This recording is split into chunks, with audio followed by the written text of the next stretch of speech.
Baay'een keenya guyyaa guutuu miidiyaa hawaasaarra oolla, odeeffannoo hedduu argaa oolla. YouTube irras ta'ee, TikTok irras ta'ee odeeffannoo hedduu argaa oolla. Keessumaa YouTube irratti odeeffannoo online businessii, odeeffannoo barnootaa waa hedduu argaa ooltu jechuudha guys. Garuu fakkeenyaaf online businessii wayii yookiin immoo barnoota wayii search gootanii sa'aatii 4, sa'aatii 2, sa'aatii 1 yoo ta'e viidiyoo sana guutummaa isaa dhaggeeffattanii waa argachuun ulfaataadha. Maaliif sa'aatii dheeraa waan ta'eef waan sana irraa wanta qubsaa ta'e argachuun ulfaataadha jechuudha. So osoo sa'aatii 4 hin gubin, osoo sa'aatii 2 hin gubin waa tokko dubbisuudhaafis ta'e viidiyoo ta'e wayii ilaaluudhaaf fakkeenyaaf online businessiis ta'uu danda'a, barumsaafis ta'uu danda'a. Wanta barbaadan tokko yeroo gabaabaa keessatti iskiriptii jijjiiruudhaan akkaataa itti fayyadamuu dandeessan isinitti agarsiisa. Video kana agarummaatti ilaala. Okay? Barattootaaf keessumaa barattootaaf peejii 100 dubbisuu irraa 4 pointii exam pointii duwwaa akkaataa itti baafattan AI fayyadamuudhaan akkaataa itti fudhattan isinitti agarsiisa. Video kana akka agarummaatti ilaala. Fakkeenyaaf videoon kun waa'ee YouTube automation haasaa sa'aatii 5 jechuudha. Kun akkuma agartan sa'aatii 5 jechuudha.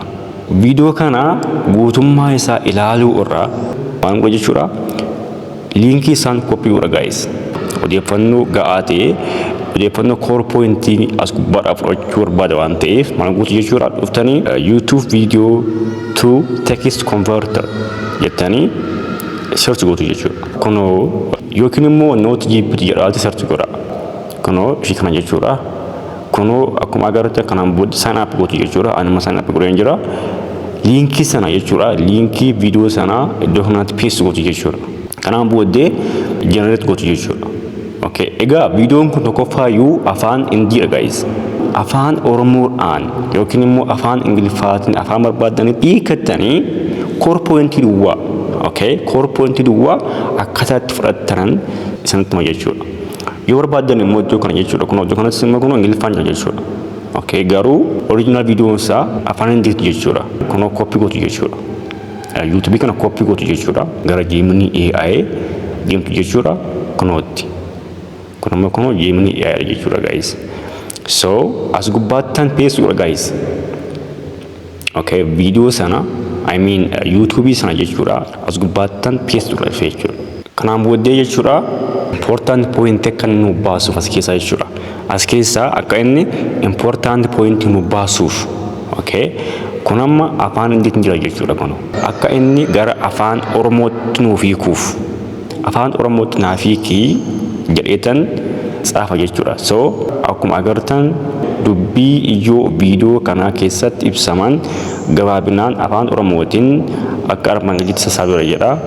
Tokkoffaa YouTube automation maal jedha. Namichi kun gaafa eegalu YouTube automation maal akka ta'e ibsa jechuudha. Ittaansee waa'ee scriptii barreessuu, waa'ee waraabbii sagalee voice overii AI fayyadamuudhaan, waa'ee visualii, waa'ee thumbnailii as gubbaatti haasa'e jechuudha kun.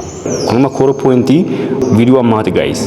So tokkoon core pointii kana jechuudha iddoo shanitti qoodeetu sa'aatii 5 asee jechuudha guys. Core pointii viidiyoo sana 5. Okay? Gabaabsee haala kanaan naaf kaa'e jechuudha. Video sana dhaggeeffachuurra video sana guutummaa isaa dhaggeeffachuurra core pointii waan isin gargaaruu danda'u haala kanaan Gemini AI'n isiniif kennina jechuudha. Waa'ee YouTube automation core pointii video sana namichi sun wanti dubbachuu barbaade tokkoon toopikii keessatti wanti haasa'uu barbaade haala gabaabaa ta'een argachuu dandeessu jechuudha.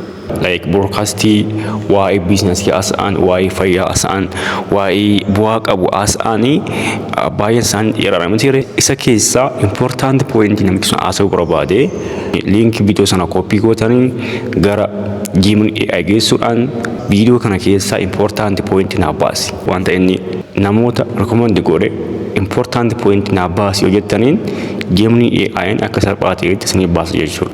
So haala kanaan important pointii laaluudhaan yeroo keessan taayimii keessan save godhachuu dandeessu jechuudha guys.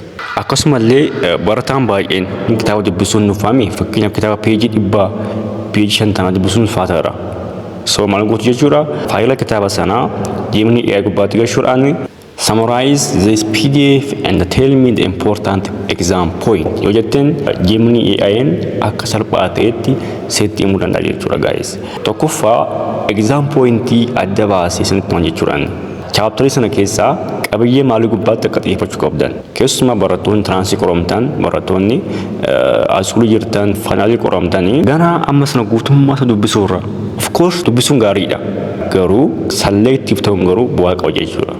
Akkasumallee ChatGPT qabachuu dandeessu jechuudha. ChatGPT gubbaa deemuudhaan Gemini duubaa osoo hin taane ChatGPT gubbaa deemuudhaan important pointii wanta sana viidiyoos ta'u jechuudha, kitaabas ta'u selective naaf godhi wanta kana keessa selective naaf godhi. Wanta na barbaachisu as keessa naaf kenni. Yoo jetteen lamaan saayyuu haala gaarii ta'een jechuudha siif kennuu danda'a jechuudha. Kun haala argitan kanaan jechuudha chaaptariin kun maal akka ta'e. Okay, chaaptariin kun maal akka ta'e haala argitan kanaan bareechee jechuudha. Kun bakka summarize godhi. Okay, bakka mixxin godhe jechuudha. Okay, haala argitan kanaan yoo barbaaddan gaaffii naa baasi jettanii as keessa gaaffii kudhan naa baasi. Okay, if me exam question jettanii haala argitan kanaan ibsa gaatii waliin ChatGPTs ta'e Gemini AI'n haala gaarii ta'een siif kennuu danda'a jechuudha guys. Okay, kuni mala ittiin AI fayyadaman keessaa mala bu'aa qabu jechuudha. Dhugaasni jira haala kanaan tokkoffaa time keessan qusattu, lammaffaa immoo fokasii keessan yookiin immoo wanta sana gubbaatti akka booriin hin taaneef, okay, akka gubbaatti hin dadhabneef isin gargaara jechuudha. Ani yommuu baradhus ta'ee yommuu hojii hojjedhu kaasii garaagaraas gaafa ilaalu haala kanaan gabaabsee waan sana hubadhee firmaan qubadhee deema jechuudha. Okay, barataa kitaaba hedduu dubbisee irra barataa guutummaa viidiyoo sanaa yookiin kitaaba sanaa ilaale irraa ani yeroo baay'ee fayyadamaan ta'a jechuudha. Viidiyoo barnootaas ta'u fakkeenyaaf baayoloojis ta'uu danda'a, maatis ta'uu danda'a. Liinkii viidiyoo sanaa kooppii gootanii Gemini gubbaa deemuudhaan yookiin immoo nootipaatii gubbaa deemuudhaan gara iskiriptiitti jijjiiraatii gara Gemini AI deemuudhaan waan kana naaf ibsi. Core pointii viidiyoo kana naaf ibsi. Akka keetti afaan Oromoo haasa'uu danda'a. ChatGPT'n garuu afaan Oromoo naasa'u ishii naasaa garuu akka Gemini AI'tti naasa'u baay'ee jechuudha. Afaan feete irraa akkuma dura isin agarsiise fakkeenyaaf afaan Hindiitiin viidiyoo ilaaluun ulfaataadha miti. Gemini AI gubbaa deemte garuu liinkii viidiyoo sana kooppii gootee gara afaan Oromootti naaf kennuu dandeessa jechuudha. Egaa haala kanaan AI ni fayyadamnu yoo ta'e duubatti fayyadamna jechuudha. Selective ta'aatii waa tokko irratti xiyyeeffadhaa. Keessumaa barattootaaf bu'aatii barbaadu yoo ta'e core pointii viidiyoo sanaa Gemini AI'n summarize siniif godhee achi keessaa important pointii ka'an siniif kennuu danda'a jechuudha. So AI haala kanaan fayyadama. Ani haala kanaan fayyadama waan ta'eef kan hojjedhe. Thank you so much. Viidiyoon kun yoo isin gargaare like share godha. Hiriyaa keessan biraan ga'a. Maatii kanatti immoo hin makamne yoo ta'e maatii kanatti makamaa subscribe godha. Thank you so much.